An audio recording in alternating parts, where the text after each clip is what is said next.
ठीक है, कोई बात नहीं। चलिए हम लोग ज्योग्राफी पे बात कर रहे थे कि ज्योग्राफी में हमको क्या क्या पढ़ना है। ये इनकम्प्लीट सेशन था, पिछला सेशन याद है ना?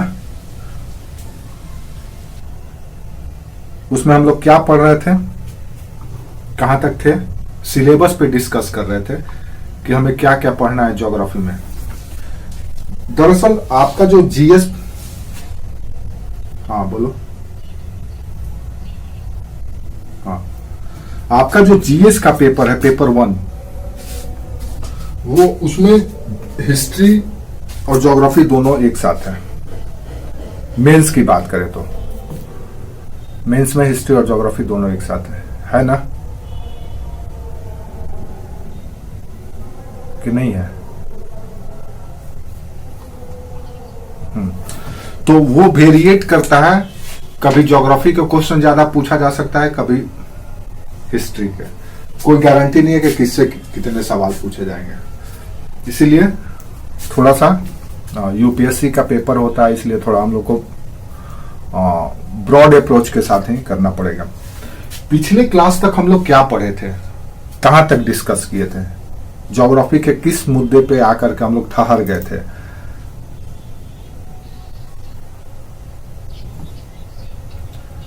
भू आकृति, जियोमॉर्फोलॉजी में हम लोग कहां तक डिस्कस किए थे?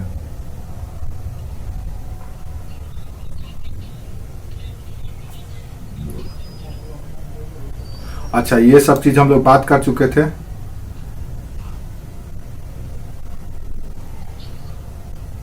अच्छा ठीक है।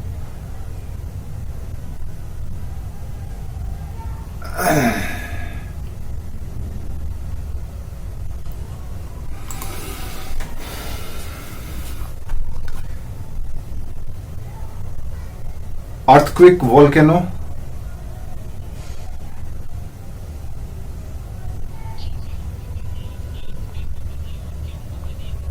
ठीक है।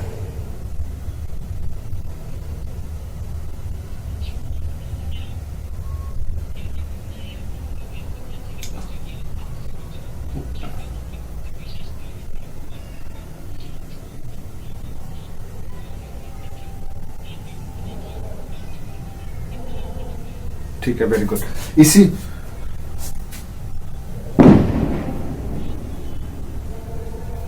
हाँ, क्या क्या पढ़ना, अभी हम लोग सिलेबस पे ही डिस्कस कर रहे हैं। हम आपको पहले भी बता चुके हैं कि किसी भी पेपर का जब सिलेबस को डिकोड कीजिएगा तो आपको कम से कम 3 से 4 घंटा लग जाएगा सिलेबस को डिकोड करने में। यूपीएससी की बात कर रहे हैं, यूपीएससी चाहे स्टेट पीसीएस का, जब आप सिलेबस को डिकोड करेंगे, खोलेंगे उसको कि उसमें क्या क्या पढ़ना है हमको, क्या क्या कहाँ से सवाल पूछे जा सकते हैं, तो वो आपको हर एक पेपर में 3 से 4 घंटा मिनिमम टाइम लगेगा। मैक्सिमम 8-10 घंटा भी लग जाए तो कोई ये नहीं है, क्योंकि उसका एरिया बड़ा होता है। वो सब आपको जानना ही जानना है। अब उसी में से यूपीएससी आपसे घुमा फिरा करके सवाल पूछेगी, कॉन्सेप्चुअल, फैक्चुअल, करेंट, कुछ भी सवाल आपसे पूछा जा सकता है। तो हम लोग यहां तक देख चुके थे। अब हम लोग देखते हैं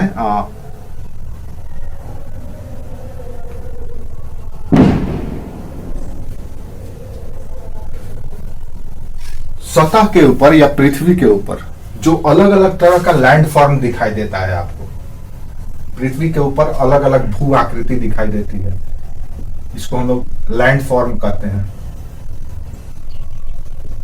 वेरी गुड। जो अलग अलग लैंड फॉर्म दिखाई देता है, वो लैंड फॉर्म या भू आकृति कैसे बनता है, उसकी कौन कौन सी प्रक्रिया है, और ये इसलिए क्योंकि वो बनना मानव सभ्यता के लिए, मानव समाज के लिए हितकारी है, और उसका नष्ट होना मानव के लिए अहितकारी है। इसलिए उसको जानना हमारे लिए जरूरी हो जाता है कि अगर वो डेमोलिश हो जाए, क्रस्ट हो जाए, खराब हो जाए, तो हमारे लिए फिर कई मुश्किलें पैदा हो जाएंगी। तो हम लोग लैंड फॉर्म भी देखेंगे। तो जो लैंड फॉर्म होता है वो कौन कौन सी प्रक्रिया से होता है, यानी कि जियोमॉर्फिक प्रोसेस क्या है, जो अलग अलग भू आकृति बनता है उसकी प्रक्रिया क्या है, भू आकृति की प्रक्रिया, ये और इसी में एक और भी देख लीजिएगा कि इसका जो विकास हुआ है, एवोल्यूशन, वो कैसे हुआ है भू आकृति का। तो एवोल्यूशन या विकास लैंडफॉर्म में, लैंडफॉर्म की प्रक्रिया क्या है, जैसे कई तरह से बनता है लैंडफॉर्म, जैसे रिवर से, या आप कह सकते हैं रनिंग वाटर से, या बहती जलधारा या नदी, इससे भी लैंडफॉर्म होता है। अलग अलग तरह की आकृति बनती है, पता है आपको। हाँ, वेरी गुड। तो इससे दो तरह का होता है, एक तो अपक्षय होता है, या सॉरी अपक्षय नहीं, अपर्दन होता है। अपक्षय अलग चीज होता है, इरोजन अलग है, और वेदरिंग अलग है। ये दो अलग अलग चीज है, अपर्दन और अपक्षय, ये दोनों अलग अलग चीज है जिसको हम लोग बारीकी से समझेंगे। तो अपक्षय और अपर्दन प्रक्रिया, और दूसरा depositional landform.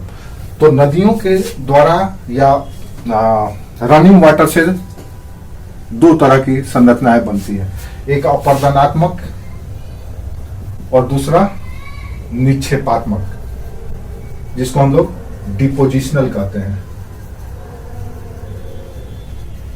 Depositional landform and erosional landform.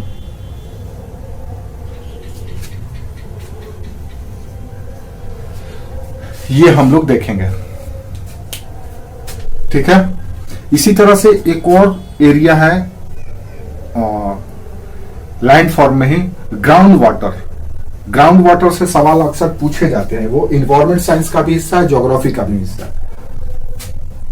Environment science में वर्ल्ड कम्युनिटी के समक्ष बहुत बड़ा चुनौती है। कई ऐसे देश हैं जहां के ग्राउंड वाटर दिन प्रतिदिन नीचे चले जा रहा है। अधिकतम सिंचाई के कारण, अधिकतम जल निष्कासन के कारण लोग 300-300, 400-400, 500-500 फीट तक बोरिंग करा देते हैं और पानी निकाल करके उसका वेस्ट करते हैं। तो ये ग्राउंड वाटर भी एक आपके लिए बहुत इंपॉर्टेंट है, ये मोर देन इंपॉर्टेंट है कंपैरिजन टू दिस टॉपिक या इट्स टॉपिक। ये सब टॉपिक के तुलना में वो बहुत इंपॉर्टेंट टॉपिक है ग्राउंड वाटर। कभी भी पूछा जा सकता है कि भूमिगत जल की समस्या, समाधान या चुनौती तथा सरकार के द्वारा उठाए गए कदम। आप किसी क्षेत्र विशेष के हैं, जैसे महाराष्ट्र में कई ऐसे क्षेत्र हैं जहां पे सूखा पड़ता है, जो रेन शेडो एरिया है, वृष्टि छाया क्षेत्र है, सूखा पड़ता है, वहां एक एक बूंद जल का कीमत है। बुंदेलखंड का क्षेत्र है, ये सब एरिया जो है जहां पे पानी का अभाव रहता है। राजस्थान का कई क्षेत्र है, वहां पे पानी अमृत के समान है। कुछ ऐसे क्षेत्र हैं कि पानी से परेशान रहते हैं, जैसे उत्तर पूर्वी भारत का क्षेत्र, जैसे बिहार, बंगाल, असम, ये सब एरिया पानी में डूबे रहता है। तो ग्राउंड वाटर भी एक आपका चैप्टर है जिसपे आपको हम लोग को चर्चा करना है, यानी कि भूमिगत जल। इस पे आप लोग अपने से भी काम कर सकते हैं, लेकिन तब जब हम इसका कॉन्सेप्ट आपको क्लियर कर देंगे तब। तो भूमिगत जल, इसका संचयन और इसका संकट, क्राइसिस, रेमेडीज, उपचार क्या है और पहल क्या है सरकार के पहल, ये चीज आपको पढ़ना है। अक्सर न्यूज में, टीवी डिबेट में आपको ये टॉपिक पर डिस्कस करते हुए मिल जाएंगे, ठीक है।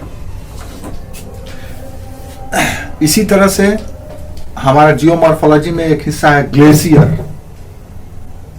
आपने अभी हम माउंटेन नहीं आए हैं, अभी आया, धीरे धीरे आ रहा है। उसके बाद हम लोग का एक एरिया है ग्लेशियर, जानते हैं ग्लेशियर्स। हाँ, वो भी हमारे लिए इंपॉर्टेंट है। क्यों इंपॉर्टेंट है? तो वो इंपॉर्टेंट इन्वायरमेंट साइंस के दृष्टिकोण से भी है, और उस ग्लेशियर से हमारे जो नॉर्थ रीजन का जो क्षेत्र है, जैसे कश्मीर, पंजाब अरुणाचल प्रदेश, अरुणाचल कर रहे हैं, ये हिमाचल प्रदेश, लद्दाख, ये सब का जो क्षेत्र है, ये सब क्षेत्र उस ग्लेशियर से प्रभावित होता है। तो नेक्स्ट है ग्लेशियर। ये भी आपके लिए, ये ग्लेशियर में थोड़ा सा हम इसको देख लेंगे कि यहां से पीटी के आपसे सवाल पूछे जाएंगे। ग्लेशिएशन से एक पीटी के सवाल पूछे जाते हैं, क्योंकि कभी कभी क्या होता है कि बर्फीली तूफान चलता है, जो ग्लेशियर का पहाड़ है वो टूट करके गिरता है, तो जिसको हम लोग क्या नाम है, हाँ वो तो होता ही है। अभी हाल ही में कश्मीर क्षेत्र में आप देखेंगे, क्या उसका नाम क्या है, देखो हम बता रहे हैं, भूल रहे हैं, ठीक है, अभी नाम याद आ जाएगा तो आपको हम बता देंगे। तो ग्लेशियर को टूट करके वो जब चलता है तो बहुत एरिया को अपने बर्फ से ढक देता है। और बहुत लोग, जैसे केदारनाथ में देखे होंगे, केदारनाथ का पट शीत ऋतु में बंद हो जाता है। क्यों? क्योंकि वो पूरा का पूरा बर्फ आच्छादित हो जाता है वो क्षेत्र, वहाँ का जनजीवन पूरी तरह से अस्त व्यस्त हो जाता है, एक समस्या खड़ा हो जाता है। तो ये ग्लेशियर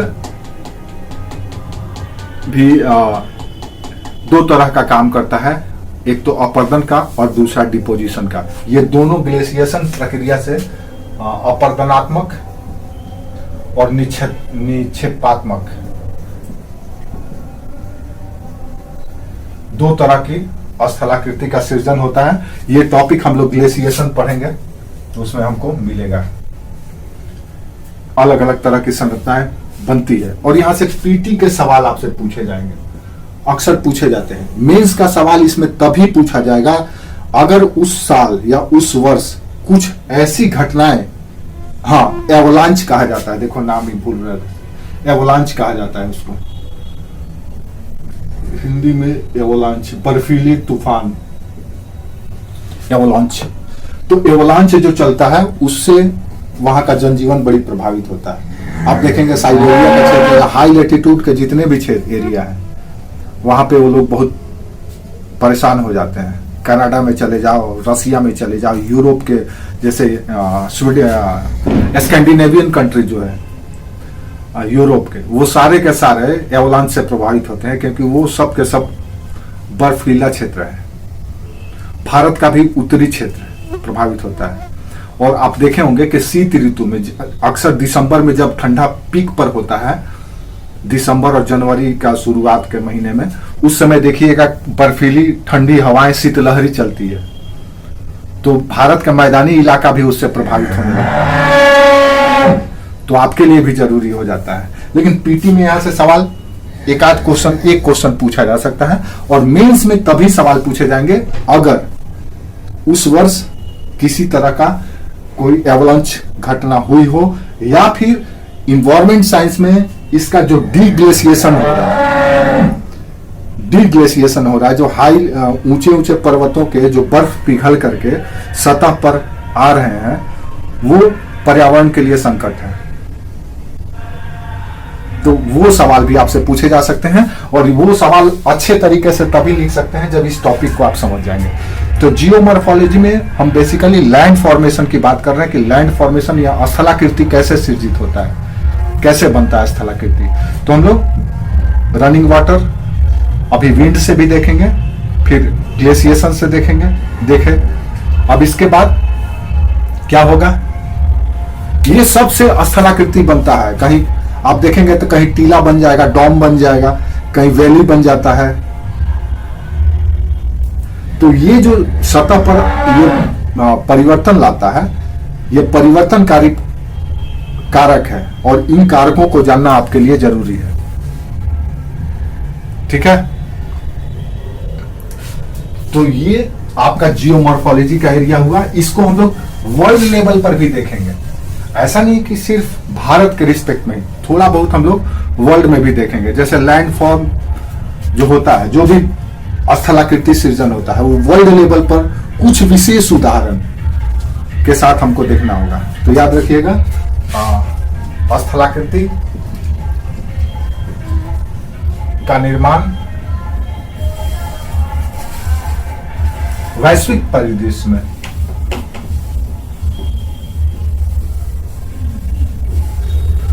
ठीक है, यानी कि land form across the world, पूरे दुनिया में जो लैंड फॉर्म होता है, जो अलग अलग प्रक्रिया की हम बात की हैं, पूरे दुनिया में कहां कहां पे किस तरह से होता है। तो land form across the world,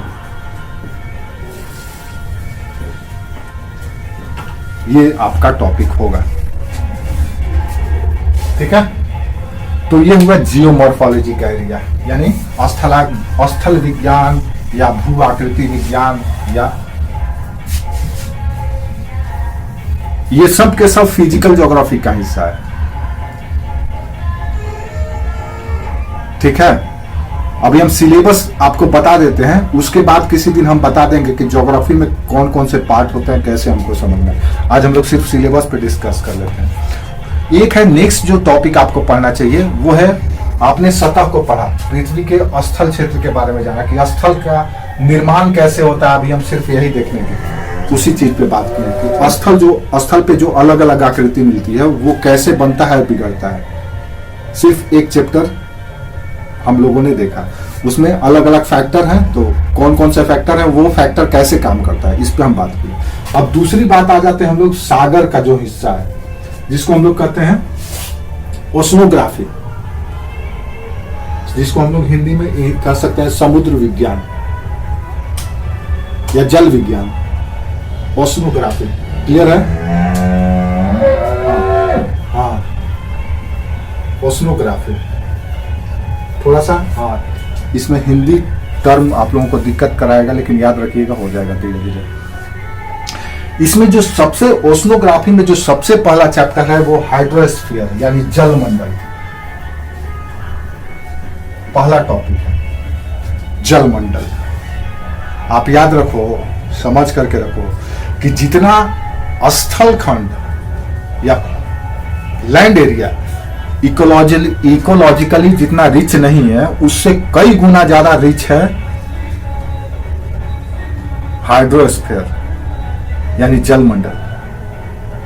जलमंडल में आपसे ज्यादा वैरायटी ऑफ लिविंग किंगडम है, वहां पे वहां का इकोसिस्टम आपसे ज्यादा सेंसिटिव है।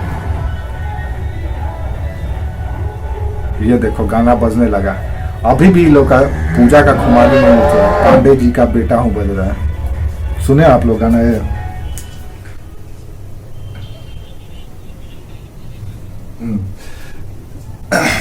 हाँ, तो इसमें जो हाइड्रोस्फीयर में या जलमंडल में जो सबसे पहला पढ़ना है, इसका कॉन्सेप्ट क्या है? आप कह सकते हैं कि हाइड्रोलॉजिकल साइकिल, जलमंडल में जल कैसे आता है जाता है, ये साइकिल को समझना है। तो इसको कहा जाता है हाइड्रोलॉजिकल साइकिल या जल चक्र, हिंदी में इसको कहा जाता है जल चक्र। ये बड़ी इंपॉर्टेंट एरिया है, क्योंकि ये जल चक्र से ही पृथ्वी पर जल आता है, यहाँ से वाष्पीकृत होकर के ऊपर चले जाता है।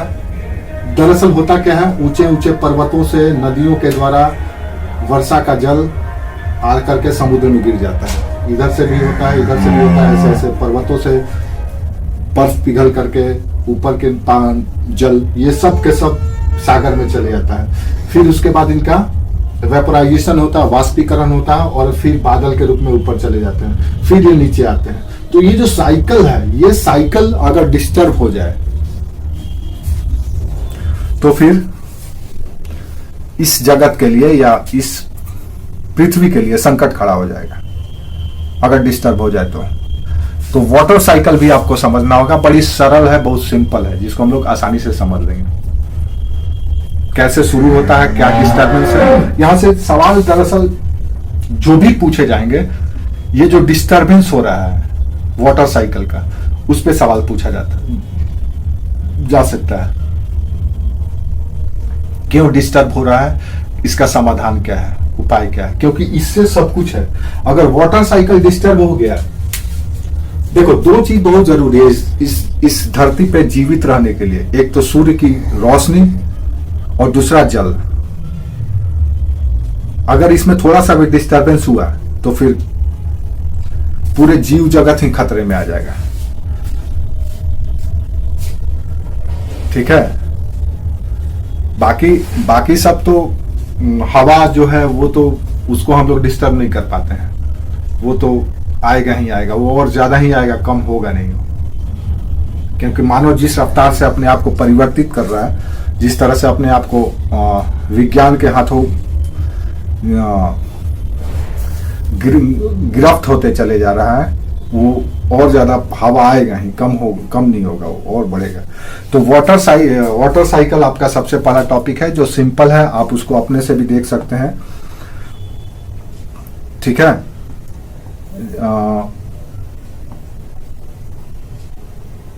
इसी हाइड्रोलॉजी में या ओशनोग्राफी में नेक्स्ट जो चैप्टर होगा, जहां से पीटी के सवाल, यहां से मेंस के सवाल पूछे जाएंगे। मेन के सवाल के लिए बहुत अच्छा एरिया है। जीएस पॉइंट ऑफ व्यू से हम बात कर रहे हैं, ऑप्शनल पेपर नहीं। ऑप्शनल पेपर में तो सबसे पूछा जा सकता है, जिसका ऑप्शनल पेपर ज्योग्राफी होगा। जीएस पॉइंट ऑफ व्यू से बात कर रहे हैं, तो नेक्स्ट जो ओशनोग्राफी में या समुद्र विज्ञान में दूसरा टॉपिक होगा, वो होगा relief of the ocean floor, यानी जो सागर के नीतल में जो अलग अलग रिलीफ है, रिलीफ करने का मतलब है जो संरचनाएं हैं सतह का, अलग अलग संरचनाएं हैं और उसका अलग अलग इंपॉर्टेंस है। तो रिलीफ ऑफ ओशन फ्लोर या समुद्र नीतल की संरचना,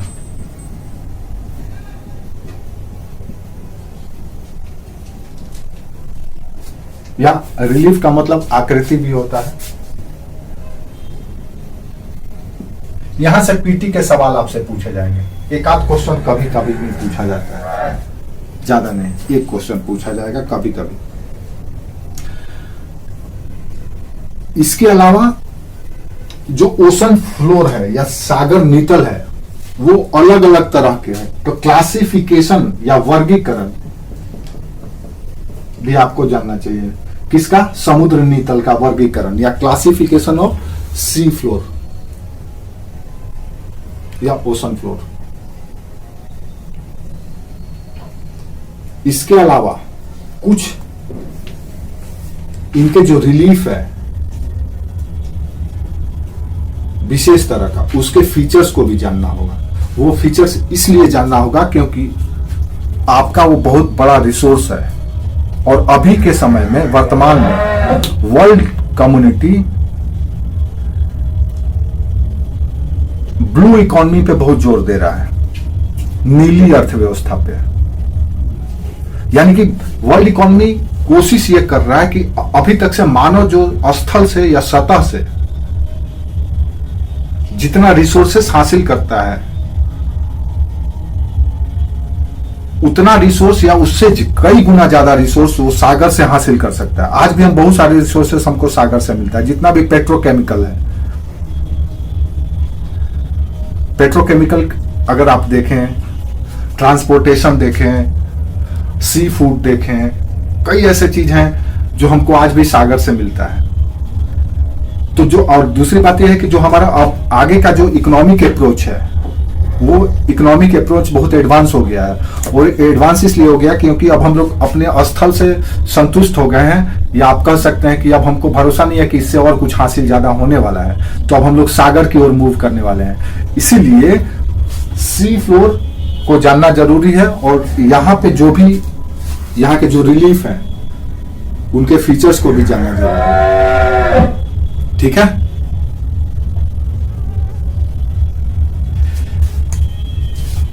इसी में ओशनोग्राफी में ही पीटी के पॉइंट ऑफ व्यू से सवाल पूछे जाते हैं। ओशन टेम्परेचर, सागरीय तापमान, इसको हिंदी में ओशन टेम्परेचर या सागरीय तापमान आप कह सकते हैं, या टेम्परेचर ऑफ ओशन वाटर, सागरीय जल का तापमान। ये तापमान हम क्यों पढ़ते हैं? क्योंकि इस तापमान के वेरिएशन से स्थल पर सकारात्मक और नकारात्मक प्रभाव पड़ता है। एक सिंपल सा उदाहरण से समझ लो। देखो, एकदम ये आपको लग रहा होगा कि ये टॉपिक हम क्यों पढ़े, लेकिन ये इंपॉर्टेंट है। कैसे है? देखो, मान लो स्थल, ये सागरीय एरिया है, ओशनिक एरिया है, और ये जो एरिया है स्थलखंड का एरिया है। अगर इधर का तापमान ज्यादा हो गया, प्लस हो गया,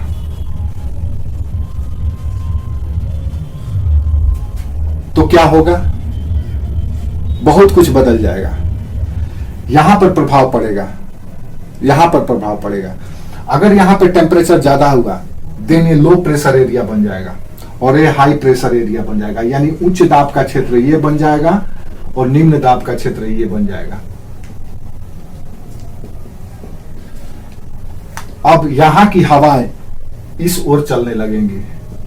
अगर ये हाई प्रेशर का एरिया रहा, उच्च दाब का रहा, तो इधर से हवाएं फिर निम्न दाब की ओर चलने लगेंगी और इन हवाओं के चलने से ही भारत में या दक्षिण पूर्व एशिया में मानसूनी वर्षा होती है।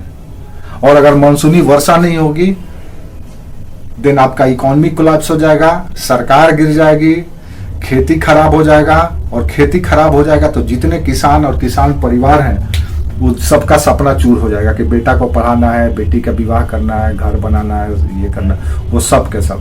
तो ओशन टेम्परेचर भी आपको जानना होगा, और ओशन टेम्परेचर के वजह से ही सागरीय तट के किनारे वाले क्षेत्र की इकोनॉमी प्रभावित होती है। वहां डेजर्टिफिकेशन भी होने लगता है, मरुस्थलीकरण भी होने लगता है। और ओशन टेम्परेचर से जो ब्लू वाटर रिसोर्सेस हैं, या आप कह सकते हैं कि जो समुद्र के रिसोर्सेस है, वो भी प्रभावित होता है कम और ज्यादा होने से। विश्व में कई ऐसे सागर हैं जिनका टेम्परेचर हाई होने की वजह से वहां पर सलाइनिटी ज्यादा है, जैसे डेड सी, वॉन सी। वहां पे कई ऐसे, जैसे आप इक्वेटर के रीजन का जितने भी सागर हैं देखेंगे तो उनका टेम्परेचर ज्यादा होता है। उससे हाँ, वो भी बता रहे हैं, आगे बताएंगे। तो ये सबसे पहले टेम्परेचर, ठीक है। तो टेम्परेचर, इसके पीछे कारण क्या है, फैक्टर क्या है, और इसका परिणाम क्या है, ओशन टेम्परेचर में हम लोग बात करेंगे, ठीक है। और इसका हम लोग डिस्ट्रीब्यूशन भी देखेंगे, हॉरिजॉन्टल और वर्टिकल दोनों ही, यानी कि क्षैतिज और लंबवत वितरण दुनिया में, दुनिया के जितने भी सागर हैं क्या है, कैसे होता है, कैसे काम करता है।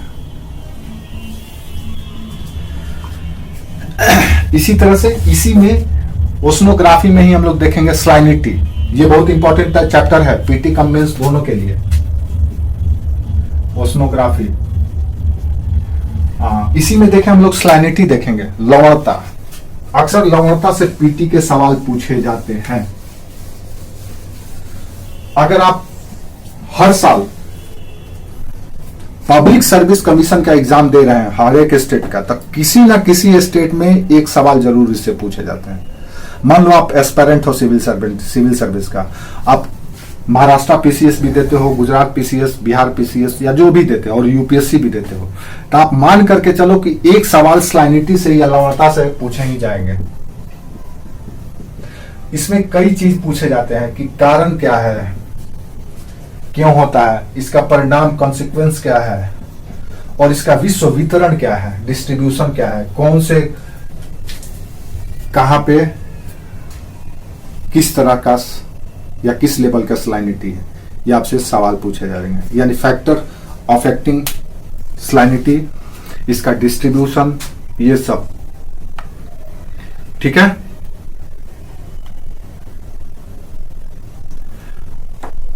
ओशन में ही नेक्स्ट जो होता है चैप्टर है वो है मूवमेंट ऑफ ओशन वाटर, जिसको हम लोग कहते हैं जल धाराएं या जल की गति। जल की गति भी अभी तक से आप लोग जल धारा या जिसको हम लोग वाटर करंट भी कहते हैं या ओशन करंट भी कहते हैं। नेक्स्ट टॉपिक होगा हम लोगों का करंट, ओशन करंट या जल धारा, समुद्री जल धारा। यहां से पीटी के सवाल पूछे जाते हैं, मेंस के भी सवाल। आप अगर इसका कॉन्सेप्ट क्लियर नहीं रहेगा तो मेंस के सवाल कहीं ना कहीं कोई दूसरे टॉपिक पे पूछा जाएगा, लेकिन इसके बगैर वो टॉपिक क्लियर नहीं होगा आपको। तो ओशन करंट भी आपको पढ़ना पड़ेगा। तो नेक्स्ट है महासागरीय जलधारा। हम लोग सिर्फ ओशनोग्राफी पे अभी बात कर रहे हैं कि ओशनोग्राफी में हम क्या क्या पढ़ेंगे। महासागर में ओशन करंट, टाइप्स पढ़ेंगे, फैक्टर पढ़ेंगे, डिस्ट्रीब्यूशन पढ़ेंगे, कॉन्सिक्वेंस पढ़ेंगे या परिणाम पढ़ेंगे ओशन करंट में। इससे पीटी के सवाल तो पूछना ही पूछना है, पूछे जाते हैं। दरअसल ये दो नेचर का होता है, हॉट एंड आप कह सकते हैं कि कूल कह सकते हैं या कोल्ड, कोल्ड, हाँ कोल्ड कर, hot current and cold current कहा जाता है।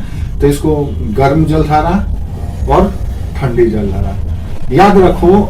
इसके नाम थोड़ा सा याद रखना बड़ी जटिल काम है, लेकिन सिर्फ नाम से ही सवाल नहीं पूछे जाते हैं, कई तरह से इसमें सवाल पूछे जा सकते हैं। जैसे आपको बता देते हैं कि फलना, मान लो पूछ दिया गया वेंगुएला करंट कहां पे चलता है, क्यूरेशी करंट कहां पे चलता है, इस तरह से सवाल किस सागर में चलता है। या फिर सवाल ये पूछे जा सकते हैं कि इनमें से कौन सा करंट ठंडी करंट नहीं है या गर्म करंट है। 4 ऑप्शन देगा, आप बताइए इसमें से कौन। तो ये थोड़ा सा लड़कों को दिक्कत होता है रटना, लेकिन वो रटने से याद नहीं होगा। आप जब उस क्लास को करोगे तो आपको समझ में आ जाएगा, तो ऐसे ही याद हो जाएगा। उसका कुछ ट्रिक है, वो हम लोग क्लास में देखेंगे जब करंट पढ़ेंगे। तो वो करंट आपको कम से कम 4 क्लास लगेगा, तब जाकर के पूरे दुनिया के जितने भी करंट है, विशेष करके 4, अटलांटिक महासागर, हिंद महासागर, पैसिफिक ओशन, इन्हीं तीनों का करंट आपको पढ़ना है। अटलांटिक, हिंद महासागर और पैसिफिक ओशन, प्रशांत महासागर, अटलांटिक महासागर और हिंद महासागर, इन्हीं तीनों में से आपके सवाल पूछे जाएंगे। आप कॉन्सेप्ट क्लियर रहेगा तो आसानी से कर लेंगे, अदरवाइज रटते रट जाएंगे। क्वेश्चन अगर थोड़ा सा भी ट्विस्ट कर देगा तो दिक्कत हो जाएगा। ठीक है, तो ओशन करंट में हम लोग या समुद्री जलधारा में हम लोग ये सब कुछ पूरा पढ़ेंगे। इसी में एक और चैप्टर है वेव्स या लहर। तो लहर भी तरंग की तरह, ये भी वेव है, सॉरी ये भी जलधारा की तरह है, लेकिन ये सतह की ओर आता है तरंग। तो एक और टॉपिक है वेव या तरंग, समुद्री तरंग या समुद्री लहर भी कह सकते हैं आप, वेव्स, लहर। इससे पीटी के सवाल पूछे जाएंगे आपसे।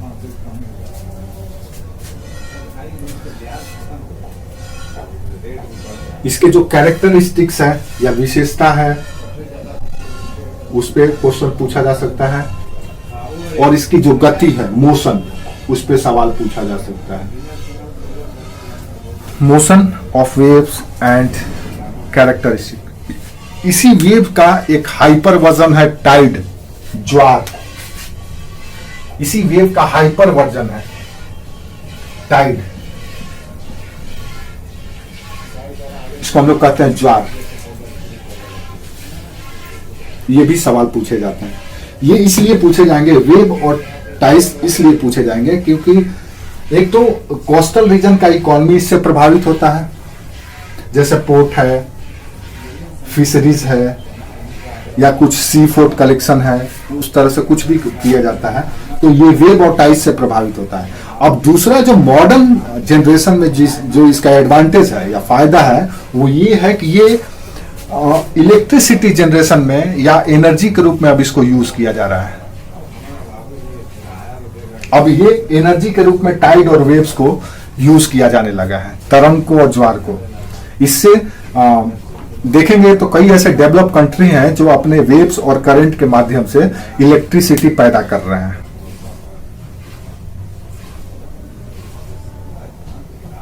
टरबाइन लग जाता है, लगा दिया जाता है, और इसी टरबाइन के मदद से, इसी वेव और टाइड से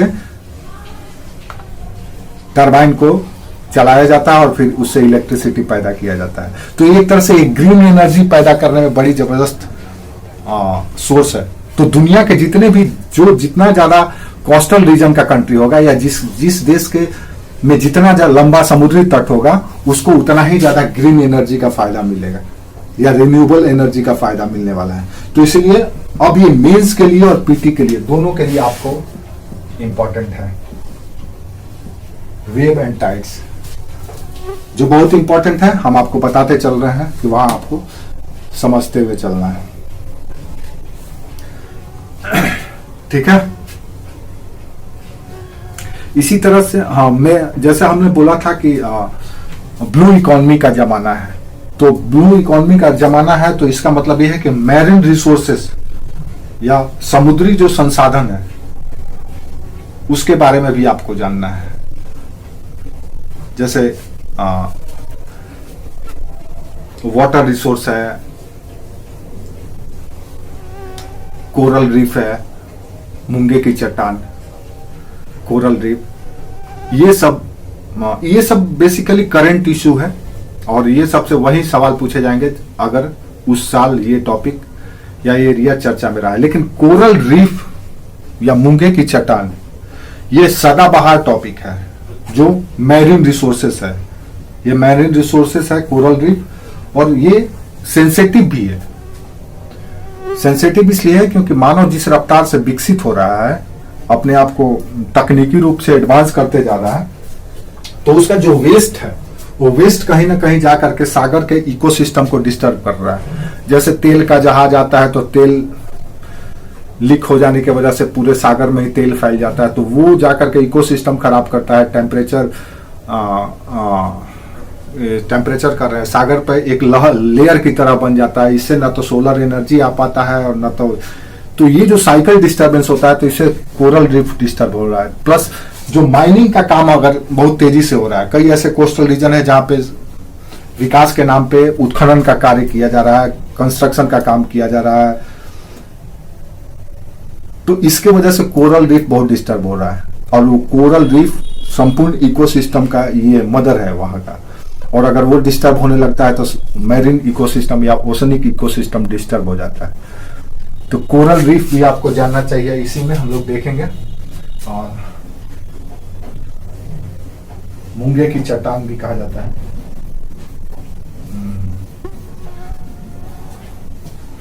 अक्सर पिछले साल भी इस पे पूछा गया है मेंस में सवाल यूपीएससी में कि कोरल रीफ का जो क्षय हो रहा है उसको कैसे रोका जाए। कोरल ब्लीचिंग या कोरल का जो अपक्षय हो रहा है कैसे रोकना है, सरकार क्या कर रही है, आम नागरिक को क्या इसके लिए सावधानी बरतनी चाहिए। नेक्स्ट जो टॉपिक है ओशनोग्राफी में ही आप कर सकते हैं, नहीं आप इसको कर सकते हैं क्लाइमेटोलॉजी, जलवायु विज्ञान। नेक्स्ट टॉपिक हम लोग का होगा क्लाइमेटोलॉजी, जलवायु विज्ञान।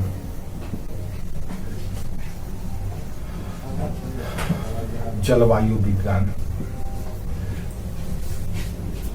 ये सब के सब चैप्टर आपको एनसीईआरटी के बुक में मिल जाएंगे। अगर आपको फंडामेंटल क्लियर करना है, थोड़ी थोड़ी बातें अगर जाननी है, तो आप एनसीईआरटी का किताब अभी से पढ़ना शुरू कर दीजिए।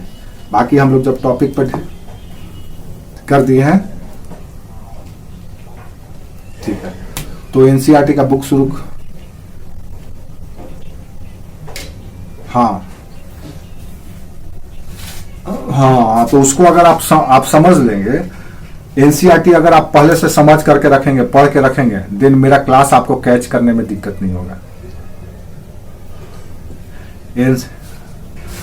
हाँ हाँ, तो जलवायु विज्ञान में जो सबसे पहला पढ़ेंगे हम लोग, वो पढ़ेंगे एटमॉस्फेयर, वातावरण आप कह सकते हैं, या जलवायु। जलवायु और वातावरण दो अलग अलग चीज है, लेकिन हम लोग सामान्यतः आम बोलचाल में एक ही कह देते हैं। जलवायु अलग होता है, वातावरण अलग चीज होता है। जलवायु लॉन्ग टर्म रिप्रेजेंट करता है, लंबे समय तक किसी क्षेत्र विशेष का जो एवरेज टेम्परेचर, ह्यूमिडिटी, विंड, ये सब जो संगठन है उसका औसत निकाल करके निर्धारित किया जाता है कि यहाँ की जलवायु कैसी है। और वातावरण हफ्ता, 10 दिन, 1 महीना वाला होता है। ठीक है, तो हम लोग एटमॉस्फेयर पढ़ेंगे। इसमें कंपोजिशन ऑफ एटमॉस्फेयर, पहला संगठन, संगठन इसमें कौन कौन से शामिल है, पीटी में सवाल इससे पूछे जाएंगे।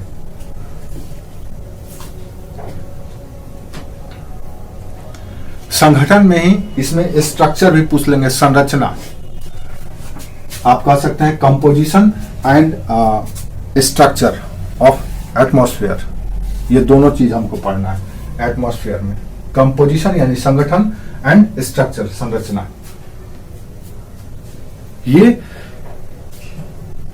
एक तरह से इन्वायरमेंट साइंस का भी, ईवीएस का भी हिस्सा है, क्योंकि इसी के वजह से एटमॉस्फेयर और क्लाइमेट के डिस्टरबेंस के होने की वजह से इस धरती पे कई तरह की समस्याएं शुरू हो गई है, जैसे ozone depletion, climatic change, global warming.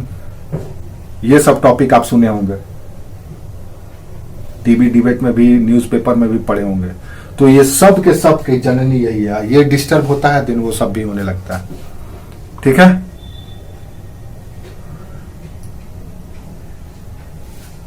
Next जो टॉपिक होगा क्लाइमेटोलॉजी में ही, वो होगा, आप कह सकते हैं कि सौर विकिरण, सोलर रेडिएशन, सौर विकिरण। क्लाइमेटोलॉजी पढ़ेंगे, उसके बाद सौर विकिरण या सोलर रेडिएशन।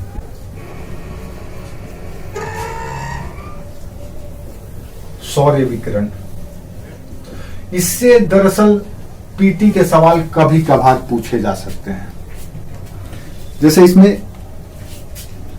एक आता है हीट बैलेंस, सोलर रेडिएशन, और इसी में है हीट बैलेंस, तापीय संतुलन, हीट बैलेंस।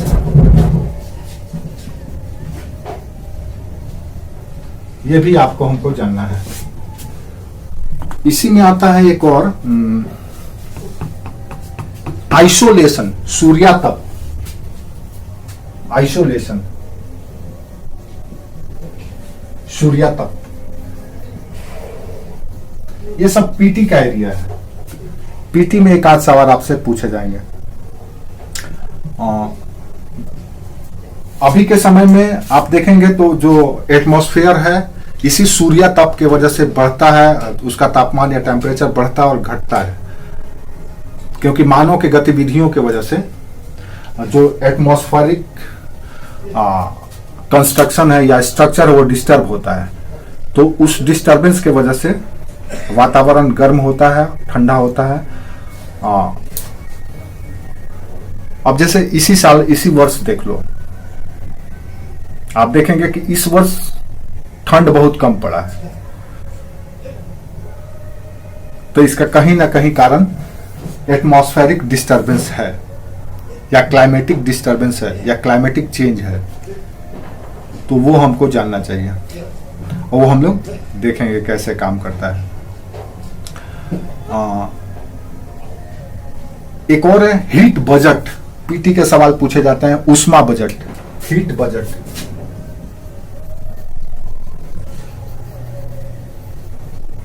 ऊष्मा बजट भी इसको कहा जाता है। ऊष्मा बजट दरअसल एक कॉन्सेप्ट है कि